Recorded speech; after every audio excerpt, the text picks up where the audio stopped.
আগের কার্টোগ্রাম আর থিমেটিক ম্যাপের ক্লাসগুলো তোমরা নিশ্চয়ই দেখেছো। আজকে আমরা সরাসরি চলে যাব প্র্যাকটিক্যাল করতে, অর্থাৎ অঙ্ক আর ডায়াগ্রাম কি করে করব সেটা শিখতে। আমাদের সিলেবাসে যা আছে, সিলেবাসে কার্টোগ্রামের প্রথম টপিক আছে স্তম্ভচিত্র বা বার ডায়াগ্রাম, তাই তো? আগের দিন তোমরা নিশ্চয়ই ক্লাসগুলো যখন করছিলে দেখেছো বার ডায়াগ্রাম কত মাপচিত্র 1D, অর্থাৎ 1 ডাইমেনশন, বাংলায় এক মাত্রিক মাপচিত্র, অর্থাৎ একটি মাত্রা আছে। সেই একটি মাত্রা কি? সেই একটি মাত্রা হলো স্তম্ভচিত্রের দৈর্ঘ্য। স্তম্ভচিত্রের দৈর্ঘ্যের মাধ্যমেই আমরা ভৌগোলিক রাশি তথ্যকে উপস্থাপন করে থাকি, অর্থাৎ জিওগ্রাফিক্যাল ডেটাকে আমরা উপস্থাপন করে থাকি স্তম্ভচিত্রের দৈর্ঘ্যের মাধ্যমে। ঠিক, এগুলো আমরা আগের দিন জেনেছি। স্তম্ভচিত্রের সংজ্ঞা সম্পর্কে যখন আমরা আলোচনা করব তখন কি জানবো? যে ভৌগোলিক রাশি তথ্যকে যখন নির্দিষ্ট স্কেলে স্তম্ভের মাধ্যমে উপস্থাপন করা হয় তখন তাকে স্তম্ভচিত্র বলা হয়। স্তম্ভচিত্রের সংজ্ঞা জানলাম। স্তম্ভচিত্রের তিনটে সুবিধা অন্তত জেনে রাখি, যদি আমাদের পরীক্ষায় ধরে আমরা বলতে পারবো সহজে। এক কি, স্তম্ভচিত্রকে দেখেই বোঝা যায় যে কোন সাল অনুযায়ী জনসংখ্যা বেড়েছে, কোন সালে জনসংখ্যা কমেছে। অর্থাৎ যদি সময় অনুযায়ী আমরা দেখি, সময় অনুযায়ী ভৌগোলিক রাশি তথ্যের পরিমাণ বেড়েছে নাকি সময় অনুযায়ী ভৌগোলিক রাশি তথ্যের পরিমাণ কমেছে, এক্ষেত্রে দেখতে পাচ্ছি বেড়েছে সময় অনুযায়ী। আচ্ছা, এক নম্বর, যে এটা হলো এক নম্বর। 2 নম্বর, যে স্তম্ভচিত্র আঁকতে বা অঙ্ক করতে জানে না সেও কিন্তু সহজে দেখে বুঝে যেতে পারবে যে এই স্তম্ভচিত্রটা কি বলতে চাইছে। হলো 3 নম্বরে যেটা দেখা যাচ্ছে যে স্তম্ভচিত্রের অঙ্ক অন্যান্য কার্টোগ্রাফির অঙ্কর তুলনায় অনেক সহজ, সেভাবে অঙ্ক করতেই হয় না। আচ্ছা, আর একটা জেনে নিই সুবিধা।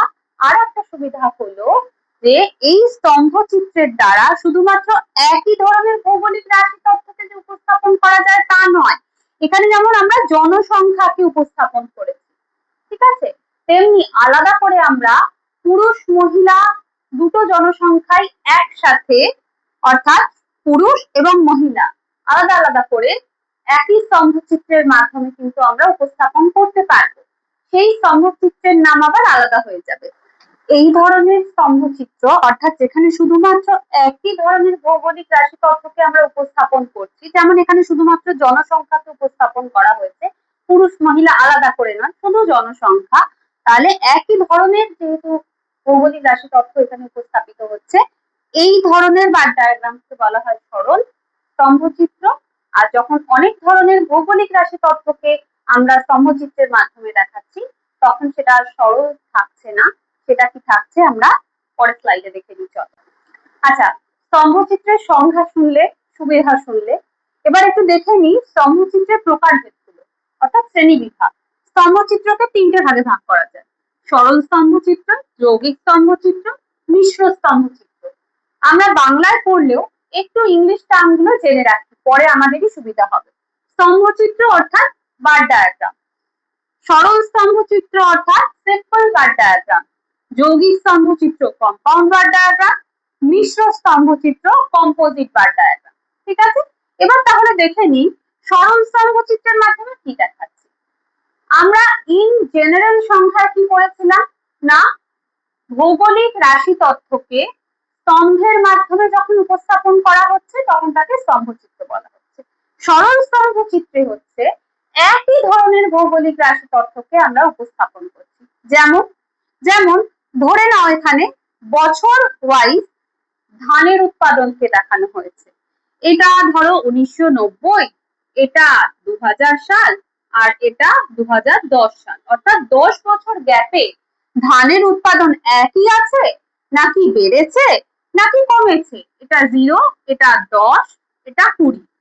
আমরা ধরে নাও কুইন্টালে ধরছি, কুইন্টাল, যে ধানের উৎপাদন 1990-তে যা ছিল 2000 সালেও কি তাই আছে, এটা 2000 কেমন, আর 2010-এ কি বেড়েছে না কমেছে না একই আছে, তাহলে একই প্রকার, অর্থাৎ ধানের তথ্যকেই বা ধানের ডেটাকেই আমরা এখানে উপস্থাপন করলাম। নেক্সট, যৌগিক স্তম্ভচিত্র। যৌগিক স্তম্ভচিত্রে যেটা আমরা দেখাই, একটা মোট উপাদান তার বিভিন্ন অংশকে আমরা একটি স্তম্ভের মধ্যে দেখাই। ধরে নাও এখানে আমরা যেমন শুধু ধানের উৎপাদনকে দেখিয়েছি, এখানে ধানের সঙ্গে আমরা গম দেখিয়েছি। এবার হুগলি জেলার গোটা পশ্চিমবঙ্গ বা পশ্চিমবঙ্গের কয়েকটা জেলা, যেমন হুগলি জেলা, হাওড়া জেলা, কলকাতা, দক্ষিণ চব্বিশ পরগনা, উত্তর চব্বিশ পরগনা, এইরকম কয়েকটা জেলার ধান এবং গমের পরিমাণ দেওয়া রইল। তো সেটাকে আমরা কি ধরনের স্তম্ভচিত্রের মাধ্যমে দেখাবো? সেটাকে আমরা যৌগিক স্তম্ভচিত্রের মাধ্যমে দেখাবো। অর্থাৎ ধান, গম দুটোই কিন্তু কৃষিজ পণ্য, ঠিক আছে? তাহলে মূল উপাদান কি? কৃষিজ পণ্য। কৃষিজ পণ্যের দুটি অংশ হচ্ছে ধান আর গম। এবার এরকম ভাবে ধান, গম, আখ, জোয়ার চারটে যদি পণ্য দেওয়া থাকে, তাহলেও কিন্তু আমরা একটা স্তম্ভচিত্রের মধ্যেই চারটে অংশকে দেখাতে পারবো, কারণ চারটেই কৃষিজ পণ্যের এক একটা অংশ। তাহলে মূল উপাদানের এক একটা অংশ কে আমরা দেখাচ্ছি কিসের মাধ্যমে? এক একটি স্তম্ভের মাধ্যমে। যেমন এখানে ধান আর গমকে আলাদা করে দেখো, আমরা ইন্ডেক্সে দেখিয়েছি, ধান হচ্ছে প্লাস প্লাস সাইন আর গম হচ্ছে হ্যাচিং সাইন। আচ্ছা, নেক্সট চলে আসছে মিশ্র স্তম্ভচিত্র। মিশ্র, ইংলিশ কম্পোজিট বা মাল্টিপল বার ডায়াগ্রামও বলতে পারো তোমরা। এখানে দুটো বার ডায়াগ্রামকে পাশাপাশি একসাথে দেখানো হচ্ছে, অর্থাৎ দুটো উপাদানকে দুটো বার ডায়াগ্রামের মাধ্যমে আমরা একসাথে দেখাচ্ছি।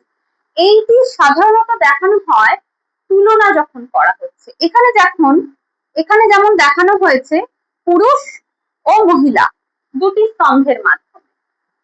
পুরুষ মহিলা যেমন দুটি তুলনা করা হচ্ছে, তার সঙ্গে সঙ্গে 1990 সালে পুরুষ মহিলার সংখ্যা কত ছিল, আবার 2000 সালে পুরুষ ও মহিলার সংখ্যা কত ছিল। কত রকমের তুলনা আমরা করতে পারছি দেখো এই ধরনের বার ডায়াগ্রামের সঙ্গে। 1990 সালে পুরুষের সংখ্যা বেশি ছিল নাকি 2000 সালে পুরুষের সংখ্যা বেশি ছিল? 1990 সালে নারীর সংখ্যা বেশি ছিল নাকি 2000 সালে নারীর সংখ্যা বেশি ছিল? সব থেকে বড় কম্পেয়ার যেটা করতে পারছি আমরা পুরুষ মহিলার অনুপাত, অর্থাৎ সেক্স রেশিও যাকে বলা হয়, সেক্স রেশিওর পরিমাণ 1990-তে বেশি ছিল নাকি 2000 সালে বেশি ছিল। তাহলে খুব ভালোভাবে আমরা তুলনা করতে পারছি মাল্টিপল বার ডায়াগ্রাম বা কম্পোজিট বার ডায়াগ্রাম বা বাংলায় বলা হয় মিশ্র স্তম্ভচিত্রের মাধ্যমে।